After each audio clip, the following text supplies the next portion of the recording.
मसीह यीशु में आप सब बहन भाइयों को मेरी तरफ से बहुत बहुत सलाम। आज सुबह मैं आप सब बहन भाइयों को जहाँ कहीं भी आप अपने अपने घरों में हैं, किसी जगह पर भी हैं, मैं आप सबको इस इबादत में खुशामदीद कहता हूँ।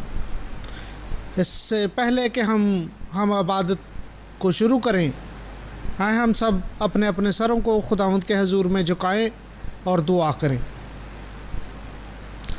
शुक्रगुज़ार हम बाप आसमानी तेरी तमाम तर बरकतों और बख्शिशों के लिए, आज तक की ज़िंदगी के लिए, सेहत तंदरुस्ती के लिए।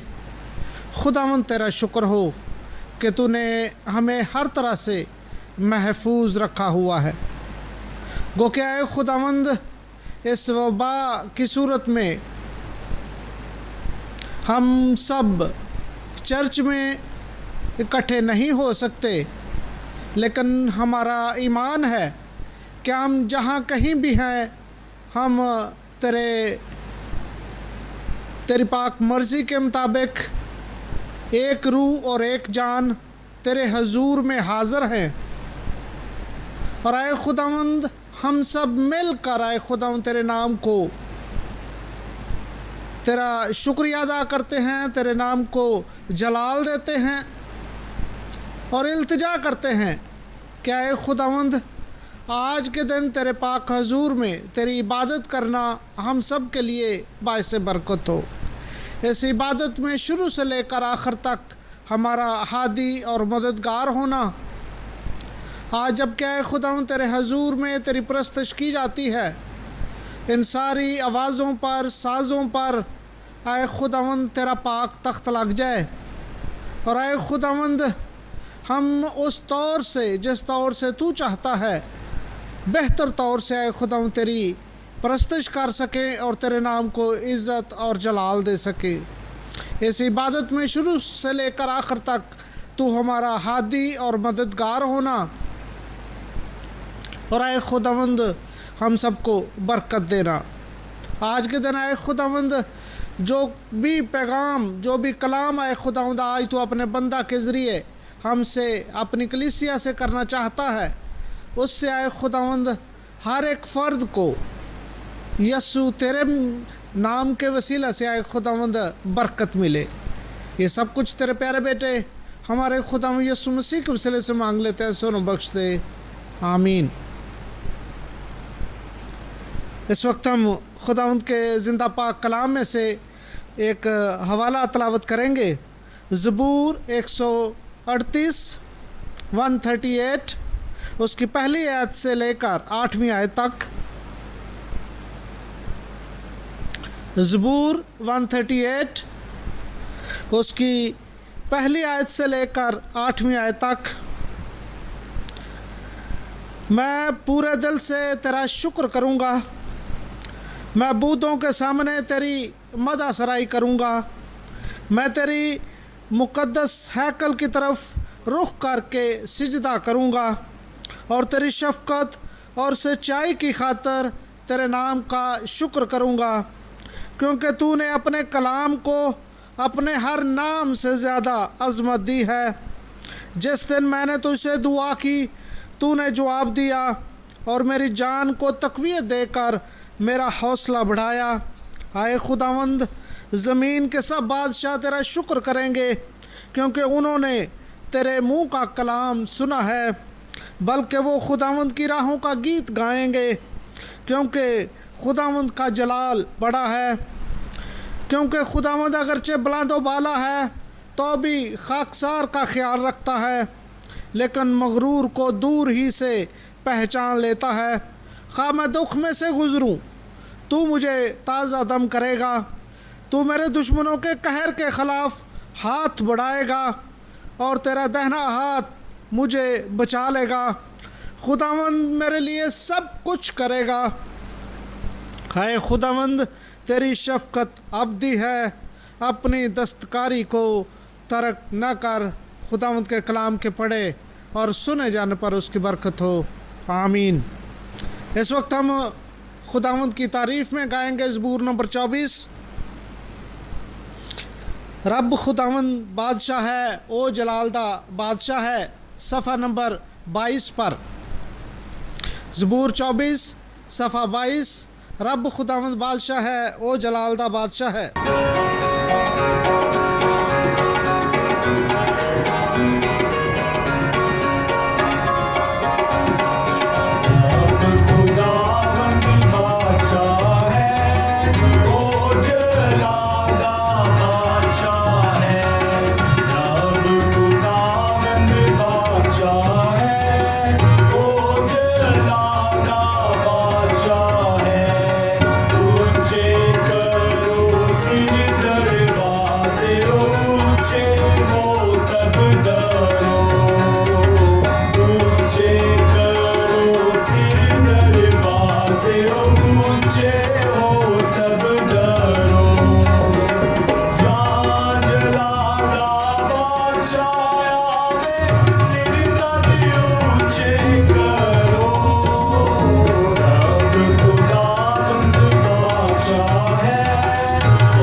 इसके साथ ही हम खुदावंद की तारीफ़ करते हुए गाएंगे ज़बूर नंबर 119, उसका 11वां हिस्सा 11वां वज़न सफ़ा 85 पर है, पेज 85। तेरी निजात दे शौक दे विच हुंदी बेहोश है मेरी जान। ज़बूर नंबर 119 11वां हिस्सा 11वां वज़न सफ़ा 85 पर है। तेरी निजात दे शौक दे विच हुंदी बेहोश है मेरी जान।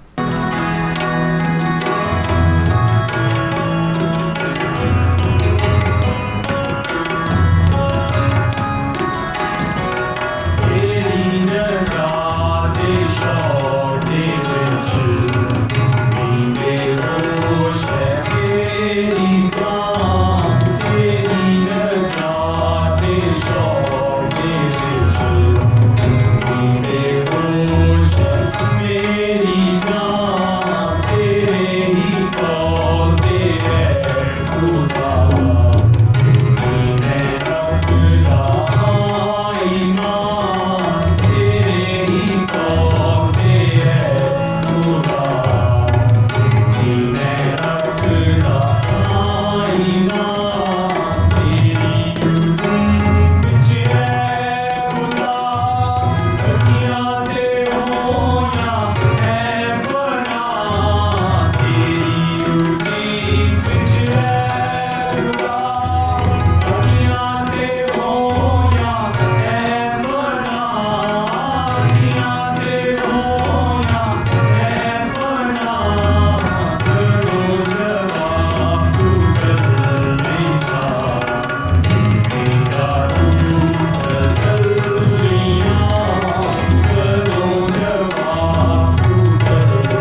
हमारी खुशी है कि आज हमारे साथ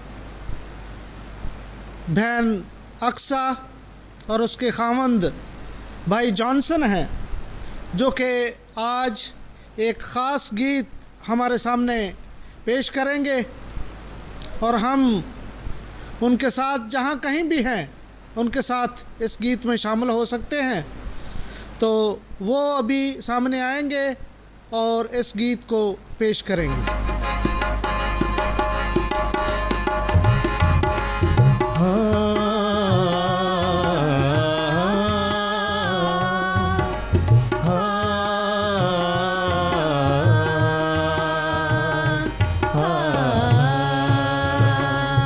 मैं तो यीशु की परस्तिश करूँगा, उसके नाम की जय गाऊँगा। मैं तो यीशु की परस्तिश करूँगी, उसके नाम की जय गाऊँगी। मेरा ये मन, मेरा ये तन गाए सना,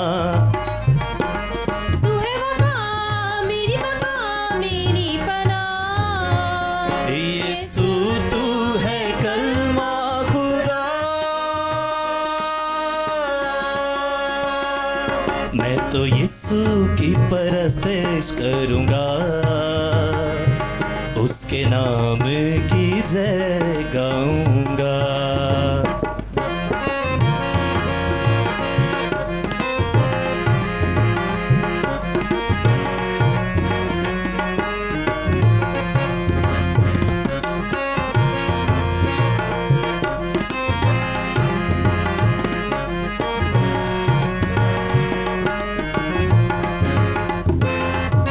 जान दे के सलीब पर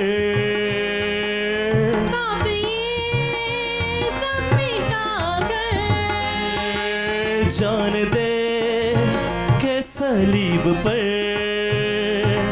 पाप ये सब मिटा कर, बख्शी है मुझको नई जिंदगी, करता रहूं मैं तेरी बंदगी। मैं तो यीशु की परस्तिश करूँगी, उसके नाम की जय गाऊँगी।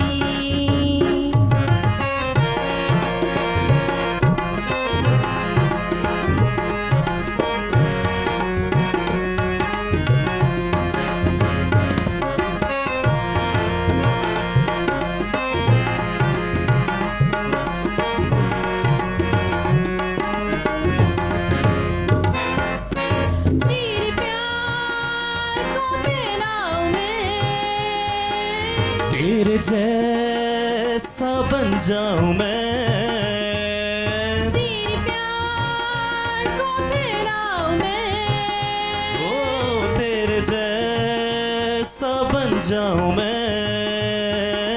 तू है रहीम मैं रहमगर, माफ तू करता मैं भी करूं।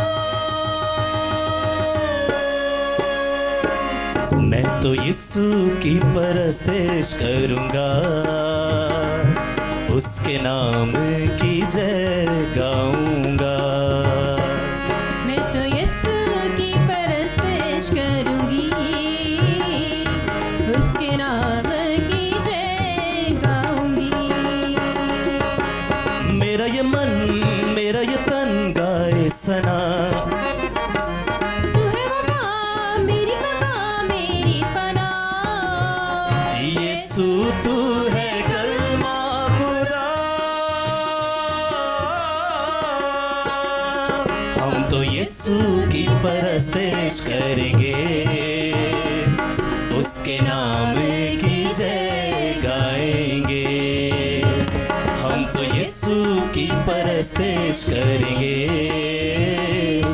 उसके नाम की जय गाएंगे, उसके नाम की जय गाएंगे, उसके नाम की जय गाएंगे। अब वक्त है कि हम पास्टर जवेद साहब को सामने बुलाएं, वो सामने आएँ और आज के दिन तो वो तमाम तर ऐलानात और वो तमाम तर शुक्रगुजारियाँ, दरख्वास्तें, इल्तिजाएँ जो कि कलीसिया की तरफ से उन तक पहुँची हैं, वो खुदावंद के हुजूर में पेश करें और उनके लिए दुआ करें। खुदावंद यीशु मसीह के अजीम नाम में आप सबको सलाम। खुदावंद का शुक्र है कि आज फिर हम उसकी हजूरी में इबादत के लिए जमा हो सके हैं, और मेरा दिल ख़ास तौर पे इस बात के लिए शुक्रगुजारी से भरा है कि किस तरह से खुदावंद इन हालात में भी हम सबको संभाले हुए है। इससे पहले कि दुआ में हम अपने सरों को झुकाएं, मैं सिर्फ याद दहानी के तौर पे बताना चाहता हूं कि ये जो 2 छोटी किताबें हैं, किताबचे, ये चर्च हॉल में मौजूद हैं। आपसे रिक्वेस्ट की गई थी कि आप ज़रूर इनको लें। एक किताबचा जिसका नाम कोरोना वायरस क्यों आया, और दूसरा किताबचा कोरोना वायरस और आल मसीह, जॉन पाइपर, जो कि बहुत ही मशहूर खुदा का खादम और राइटर है, अमेरिकन है, उसने इस छोटी किताब को लिखा है। सो आप ज़रूर इनको चर्च से लीजिए ताकि आप अपने लिए और अपनी फैमिली के लिए इसको पढ़ सकें। सो आइए हम दुआ में अपने सरों को झुकाएं और खुदावंद की हजूरी में दुआ करें। खुदावंद तेरी हजूरी में इस बात के लिए शुक्र हो कि तूने आज फिर मौका बख्शा कि हम कलीसिया में खुदावंद महफूज रहते हुए तेरी हजूरी में इबादत के लिए जमा हो सकते हैं। ख़ास तौर पे खुदावंद इस दुआया वक्त में तेरी हजूरी में आ सकते हैं। इन ख़ानदानों के लिए जिन्होंने गुज़रे दिनों खुदावंद अपने अपने ख़ानदान के लिए दुआया दरख्वास्तें पेश की, शुक्रगुजारियाँ पेश की कि किस तरह से तू भाई शानी के ख़ानदान को, भाई जोएल के ख़ानदान को, भाई आमिर, भाई जावेद ताज और भाई असलम मुग़ल और मैं ज़रिश रॉय के ख़ानदानों को संभाले हुए है। खुदावंद हम उम्मीद करते हैं कि तू आने वाले वक्त में भी इनके साथ रहेगा। अभी हम ख़ुसूसी तौर पे अपने इन साथियों के लिए दुआ करते हैं, जिनमें हमारे भाई अयूब इमानुअल, जिन्होंने दरख्वास्त पेश की है कि उनके पेंशन का मसला जल्द हल हो सके। सो खुदावंद हम इस मामले को तेरी हजूरी में लाते हैं।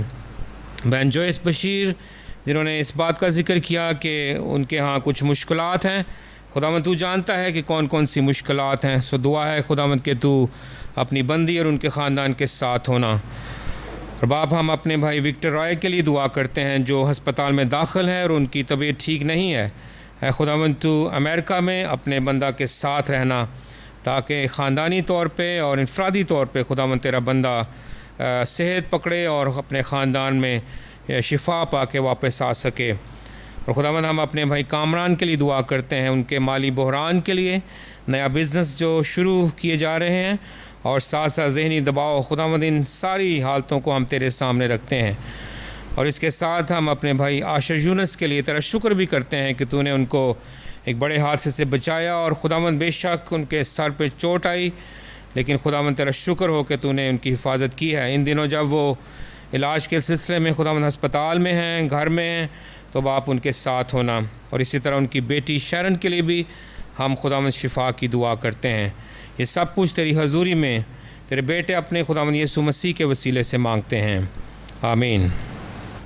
इससे पहले कि हम खुदावंद का ज़िंदा कलाम सुने, मैं दरख्वास्त करूँगा जदाउन से कि वो सामने आए और आज का हवाला फिलिपियों उसका 4 बाब पहली आयत से लेकर 9वीं आयत तक तलावत करें। मेरी तरफ से आप सबकी खिदमत में सलाम कबूल हो। मैं आपके सामने फिलिपियों के नाम पौलुस रसूल का ख़त, उसका 4 बाब, उसकी पहली आयत से लेकर 9वीं आयत तक तिलावत करूँगा। फिलिपियों के नाम पौलुस रसूल का ख़त, उसका 4 बाब, उसकी पहली आयत से लेकर 9वीं आयत तक। पाक कलाम में कुछ यूँ मरकूम है, इस वास्ते ए मेरे प्यारे भाइयों, जिनका मैं मुश्ताक हूँ, जो मेरी खुशी और ताज हो, ए प्यारो खुदाबंद में इसी तरह कायम रहो। मैं यहूदिया को भी नसीहत करता हूँ और सुनतखे को भी कि वो खुदाबंद में यकदिल रहें। और ए सच्चे हम खिदमत, तुझसे भी दरख्वास्त करता हूँ, तू उन औरतों की मदद कर क्योंकि उन्होंने मेरे साथ खुशखबरी फैलाने में क्लिमेनस और मेरे उन बाकी हम खिदमतों समेत जाँफशानी की जिनके नाम किताब हयात में दर्ज हैं। खुदावंद में हर वक्त खुश रहो। फिर कहता हूँ कि खुश रहो। तुम्हारी नरम मिजाजी सब आदमियों पर जाहिर हो। खुदावंद करीब है। किसी बात की फ़िक्र ना करो, बल्कि हर एक बात में तुम्हारी दरख्वास्तें दुआ और मिन्नत के वसीला से शुक्रगुजारी के साथ खुदा के सामने पेश की जाएं। तो खुदा का इत्मीनान जो समझ से बिल्कुल बाहर तुम्हारे दिलों और ख़यालों को मसीह यस्सु में महफूज रखेगा। गर्ज़ ए भाइयों, जितनी बातें सच हैं और जितनी बातें शराफत की हैं और जितनी बातें वाजिब हैं और जितनी बातें पाक हैं और जितनी बातें पसंदीदा हैं और जितनी बातें दिलकश हैं, गर्ज़ जो नेकी और तारीफ़ की बातें हैं, उन पर गौर किया करो। जो बातें तुमने मुझसे सीखी और हासिल की और सुनी और मुझ में देखी, उन पर अमल किया करो, तो खुदा जो इत्मीनान का सरचश्मा है तुम्हारे साथ रहेगा। पाक कलाम के पढ़े और सुने जाने पर उसकी बरकत हो। आमीन। इस वक्त मैं दरख्वास्त करूंगा पास्टर जवेद से कि वो सामने आएँ और आज का ज़िंदा कलाम जो खुदावंद ने उन्हें बख्शा है वो कलीसिया के सामने पेश करें। जिस तरह कि आप जानते हैं कि मुझ समेत हम सब उस वक्त को मिस कर रहे हैं जो कोरोना से पहले था, कोविड-19 के ख़ास तौर पे पाकिस्तान में दाखिल होने से पहले, कि आज भी मुझे याद है कि किस तरह हम मजबूरन इन हालात की वजह से एक दूसरे से दूर हुए। और एक वक्त था कि हम ख़ानदानी तौर पे, कलीसियाई तौर पे आज़ादी से मिलते थे, सफ़र करते थे, पढ़ना लिखना, काम काज करना हमारा एक मामूल बना हुआ था। लेकिन अचानक से लॉकडाउन की वजह से सब कुछ तब्दील हो गया और आज हम ऐसी बातें सुन रहे हैं, पढ़ रहे हैं, जब हमें बताया जा रहा है कि मुमकिन है कि ये वक्त काफ़ी देर तक नॉर्मल ना हो और हमें नए तरीके से सारे सिलसिले करना पड़े। यह हवाला जो आपके सामने पढ़ा गया है, इसमें आप अगर पौलुस की ज़िंदगी से वाकिफ़ हों तो जिस वक्त उसने फ़िलिपियों की कलीसिया को ख़त लिखा तो वो भी हमारी तरह लॉकडाउन की हालत में था। वो कैद था, नज़रबंद था और वो अपने प्यारों को, फ़िलिपियों की कलीसिया के लोगों को, ईमानदारों को कुछ रहनुमाई देता है कि वो किस तरह जब वो मजबूरी की हालत में हैं तो अपनी ज़िंदगी को गुजारते रहें। और ख़ास तौर पे जब हम पौलुस रसूल की ज़िंदगी को देखते हैं कि बेशक वो अपने तौर पे मुश्किल में था, लेकिन फिर भी उसने अपनी इस हालत को मजबूरी ना बनाया और वो इस हाल में रहते हुए भी एक नॉर्मल तरीके से फंक्शन करता हुआ नज़र आता है। और इस हवाले में 3 बातें हैं जो मैं आपके सामने रखना चाहता हूँ। पहली बात जो वो ज़िक्र करता है 2 और 3 आयात में, वो 2 खादमाओं का ज़िक्र करता है, जिनमें से एक का नाम यूदिया था और दूसरी खादमा का नाम सुनतखे था। ये दोनों खादमाएँ जो थी ये ईमानदार बहनें थीं, खिदमत करने वाली थीं, लेकिन दोनों आपस में नाराज़ थीं, नाचाकी इनमें हो गई। और पौलुस इस बात का ज़िक्र करना चाहता है कि आप आपस में मुत्तहद रहें और इसके लिए वो एक अपने हम खिदमत साथी का चुनाव करता है। इस हम खिदमत साथी का जो नाम है वो तो वाज़ेह नहीं है, फ़र्क नाम लिए जाते हैं, लेकिन यहाँ पर भी इसका नाम लिए बगैर ज़िक्र मिलता है कि ऐ सच्चे हम खिदमत, तुझसे दरख्वास्त करता हूँ कि तू उन औरतों की मदद कर। और अंग्रेज़ी में सच्चे खादम के लिए जो लफ्ज़ इस्तेमाल हुए हैं वो है ट्रू कंपेनियन, लॉयल योक फेलो, यानी वफ़ादार बैलों की जोड़ी का साथी। सो पौलुस के साथ ये शख्स खिदमत करता हुआ वक्त गुजारता हुआ नज़र आता है, इसीलिए पौलुस उसको इस बारे में याद करता है कि तू इन औरतों की मदद कर। और लगता है कि ये शख्स जो सच्चा हम खिदमत था, वफादार साथी था, बहुत ही मुनासिब इंतखाब किया पौलुस ने, ताकि खुदा की जो कलीसिया है उसमें जो दरार पड़ रही है, ख़ुसूसन खिदमत गुजार बहनों में, खुदा ना करे कि ये इत्तेहाद जो है वो टूटे और ना इत्तफाक़ी तूल पकड़ जाए। कभी कभी हम देखते हैं कि जब हम लॉकडाउन की सूरत हाल में रहते हैं और एक दूसरे को बाज़ दफ़ा नहीं देख पाते, नहीं मिल पाते, ख़ानदान ले लें या जहाँ जहाँ भी हमारा उठना बैठना रहा है, तो बाज़ दफ़ा ख़दशात पैदा होते हैं, बाज़ दफ़ा मसाइल पैदा होते हैं। पौलुस इस वक्त लॉकडाउन की हालत में है, लेकिन वो महसूस करता है कि मेरी गैर मौजूदगी में कलीसिया में ये हाल हो रहा है, और इसलिए वो बयान करना चाहता है कि ज़रूरी है कि आप मुत्तहिद रहें। इस कलीसिया में 3 बड़े मसाइल मौजूद थे, एज़ार सानी, झूठी तालीम, और तीसरा मसला एक दूसरे से जो ताल्लुकात ख़राब थे। सो पौलुस नहायत मुनासिब वक्त में अपनी आवाज़ को उठाता है। दूसरी बात वो करता है 4 आयत से 7वीं आयत में कि जब सूरत हाल ख़राब हो तो याद रखने की बात है कि हम उन अनासर को आइडेंटिफाई करें, उनकी शनाख्त करें जो हमारी तवज्जो हटाने का सबब बनते हैं। और इसलिए वो बार बार इस पूरे ख़त में इस बात का ज़िक्र करता है, यहाँ पर भी ज़िक्र करता है कि खुदावंद में हर वक्त खुश रहो, मुसलसल खुश रहने की बात करता है। पूरे ख़त में 2 इस्लाहात जो हैं, जॉय और पीस, खुश रहना या खुशी और अमन, हमें बार बार ये नज़र आती हैं। 2 कुलीदी इस्लाहात हैं, अमन और जॉय। लगता है कि मसीह ज़िंदगी की ये बुनियादी बातें हैं कि अगर हमारी खुशी, हमारा अमन हमारे अंदर से जाता रहे तो हम कभी भी बतौर ईमानदार भाई बहनें इकट्ठे नहीं चल सकते।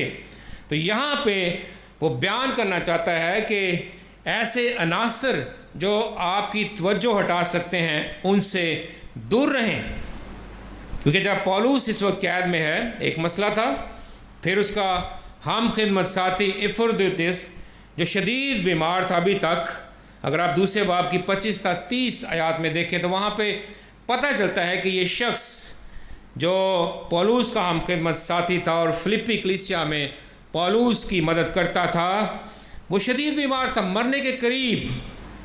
फिर कलीसिया में नाइतफाक़ी नज़र आती है, मुखालफत, नफ़रत और झूठी तालीम। पौलुस इन बातों को एक मजबूरी, एक मुश्किल नहीं बनाता, बल्कि वो क्या कहता है कि हर वक्त खुश रहो खुदावंद में।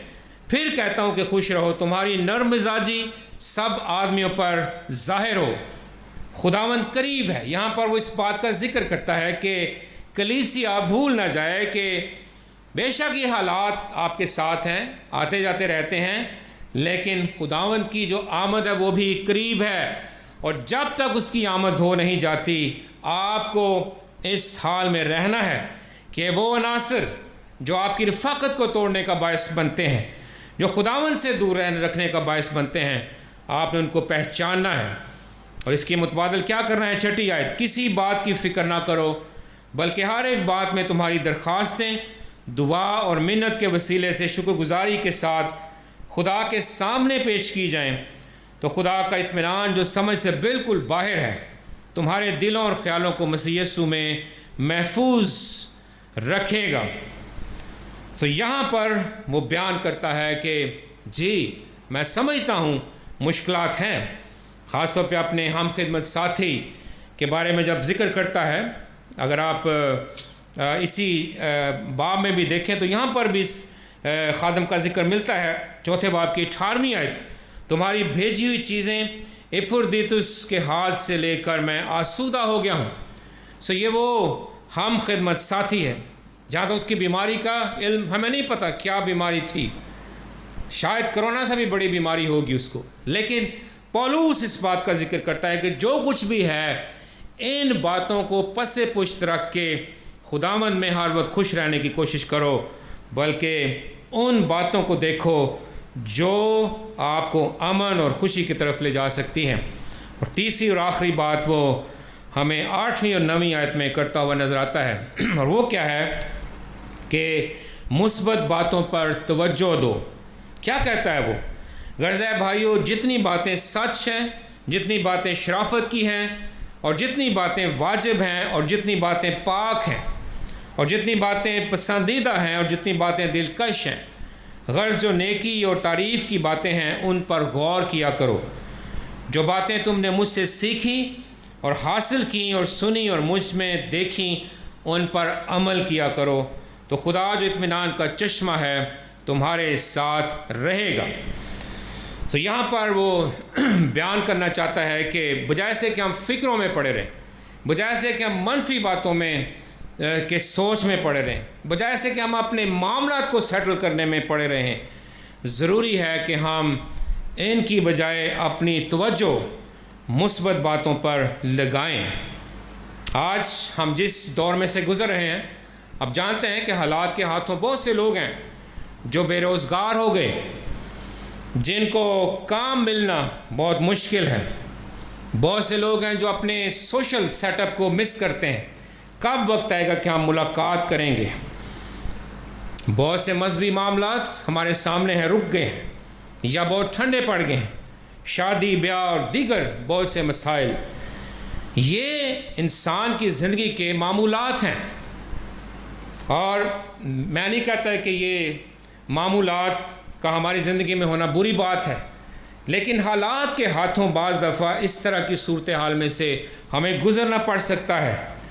लेकिन पौलुस जैसा खादम हमारी हौसला अफजाई करना चाहता है कि हालात जैसे भी क्यों ना हों, ज़रूरी बात यह है कि वो बातें जो सच हैं, शराफत की हैं, वाजिब हैं, पसंदीदा हैं वगैरह वगैरह, उन पे गौर करते रहें। वो बातें जो मुस्बत हैं, जिनमें हमें तरक्की नज़र आती है अपनी और दूसरों की, उन पे गौर करते रहें। फिर से मैं आपको बताना चाहता हूँ, पौलुस इस वक्त खुशी की हालत में नहीं है। दुनियावी तौर पे देखें तो वो नज़रबंद है, कैद है, ना उसके पास टेलीफोन है, ना उसके पास इंटरनेट की सहूलत मौजूद है, ना ही दीगर रवाबत के ज़राए उसके पास मौजूद हैं। आज तो हम बड़े खुशी से इस लॉकडाउन की हालत में भी, इस सूरत हाल में से गुज़रते हुए भी अपने अजीज़ों के साथ रवाबत रख सकते हैं, खा वो दुनिया के किसी भी कोने में क्यों ना हो। लेकिन पौलुस इस हालत में नहीं था, बल्कि अगर हम उसकी जिस्मानी हालत को देखें तो आप जानते हैं कि 2-3 तकलीफ़ें उसके साथ रही हैं उसकी खिदमत में। सख्त किस्म का मलेरिया, सर में सख्त दर्द और आँख का मसला और दीगर मसाइल, लेकिन इनमें से भी किसी चीज़ को वो कमज़ोरी नहीं बनने देता, बल्कि ख़ुद भी ऐसे लगता है कि अंदर से वो मज़बूत है, अंदर से वो जवान है, अंदर से वो खुश और मुतमईन है। बेशक आज़ाद नहीं है, लॉकडाउन है, इसके बावजूद वो अपनी और ख़ास तौर पर अपनी कलीसिया की रहनुमाई करता है कि आप मुस्बत बातों पे तवज्जो दो। यही बात मैं आपके लिए रखना चाहता हूँ। आप देखें कि आज वो कौन कौन सी बातें हैं जो आपके सामने आती हैं कि आप उन पे सोच सकते हैं, उनके बारे में सोच सकते हैं, ताकि ऐसी बातें जो आपकी रफ़ाकत में हायल हैं, बतौर रुकावटें, ऐसी चीज़ें जो इन दिनों में ख़ास तौर पे खुदावंद से आपकी तवज्जो हटाने की तरफ लेके जाती है, ज़रूरी है कि आप पौलुस की इन रहनुमा बातों को याद रखें।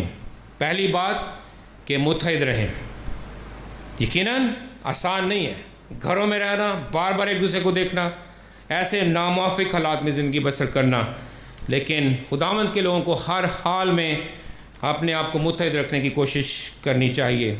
वो अनासर जो खुदावंद के लोगों से आपकी तवज्जो हटाने की तरफ आपको लेके जा सकते हैं, आप उनकी पहचान करें और फिर आखिर में ये बात भी याद रखें कि आपकी जो सोच का महवर है वो मुस्बत बातों को के बारे में गौर व खोज करना रहे। और ये सब कुछ हम कैसे कर सकते हैं? पौलुस इसका तरीका भी बताता है 13वीं आयत में, जो मुझे ताकत बख्शता है उसमें मैं सब कुछ कर सकता हूँ। क्योंकि बतौर इंसानी फितरत मैं ये काम नहीं कर सकता, लेकिन जो फजल है खुदा का, जो ग्रेस है, वो हमारी मदद करता है। यानी वो ताकत जो हमारा खुदा हमें बख्शता है उसमें हम सब कुछ कर सकते हैं। और मेरा ईमान है कि बतौर कलीसिया, बतौर ख़ानदान, बतौर फ़र्द हम ज़रूर इस हालत में भी इन बातों की प्रैक्टिस कर सकते हैं। सो खुदावंद हमारी मदद फरमाए कि हम पौलुस की इन रहनुमा बातों को अपने सामने रखते हुए अपनी अपनी ज़िंदगियों में इन बातों को अमल में ला सकें। खुदावंद हमारे साथ हो, आमीन। इस वक्त मैं दरख्वास्त करूँगा पास्टर जुवैद से कि वो आज के सारे ज़िंदा कलाम के लिए दुआ करें, कलीसिया को इसमें याद रखें, उनकी बरकत के लिए दुआ करें और आखिर में कलमा बरक़ात से उनको रुखसत करें। सो आइए हम खुदावंद की हजूरी में अपने सरों को झुकाएं और दुआ करें। ऐ खुदावंद, हम तेरा शुक्र करते हैं कि तूने हमारी मदद फरमाई कि हम आज की इबादत में शरीक हो सके, तेरी हजूरी में हम्दो सना कर सके, दुआएं कर सके। खुदावंद, वो बातें जो हमारी रूहानी ज़िंदगी के लिए, कलीसिया ज़िंदगी के लिए ज़रूरी थी, खुदावंद उनको सेलिब्रेट कर सके। तेरा शुक्र हो ख़ास तौर पे इस पैगाम के लिए भी जो तूने हमें बख्शा है, कि हम ना भूलें कि पौलुस भी हमारी तरह कैद था, बहुत सी बातें वो नहीं कर सकता था, लेकिन खुदावंद उसने अपनी इस ग़ुलामी किस्म की ज़िंदगी को मजबूरी ना बनाया, बल्कि ख़ुद भी खुदावंद दलेर रहा, ख़ुद भी मुतमईन रहा, बल्कि कलीसिया की रहनुमाई भी करता रहा। और जिस तरह हमने देखा कि किस तरह खुदावंद उसने कलीसिया की रहनुमाई की कि वो मुत्तहिद रहें, वो तवज्जो हटाने वाले अनासर की पहचान करते रहें, और खुदावंद ये कि वो अपनी सोच को मनफी बातों की बजाय वो बातें जो उनको तकलीफ़ देती हैं उन पे नज़र रखने की बजाय खुदावंद मुस्बत बातों की तरफ गौर करें। सो तुझसे मदद चाहते हैं कि तू हमारी कलीसिया ज़िंदगी में हम में से हर एक की मदद फरमाना, ताकि हम खुदावंद तेरी हजूरी में इन बातों की प्रैक्टिस कर सकें। आज की इबादत में जितने इंतज़ामी तौर पे मददगार हमारे साथ रहे उनके लिए भी तेरा शुक्र हो, यीशु मसीह के वसीले से मांगते हैं, आमीन। अब हमारे खुदावंद यीशु मसीह का फ़ज़ल, खुदा बाप की मोहब्बत, पाक रूह की रफ़ाकत और शराकत अब से लेके हमेशा तक हम सब के साथ और दुनिया में मौजूद तमाम ईमानदारों के साथ होती रहे, आमीन।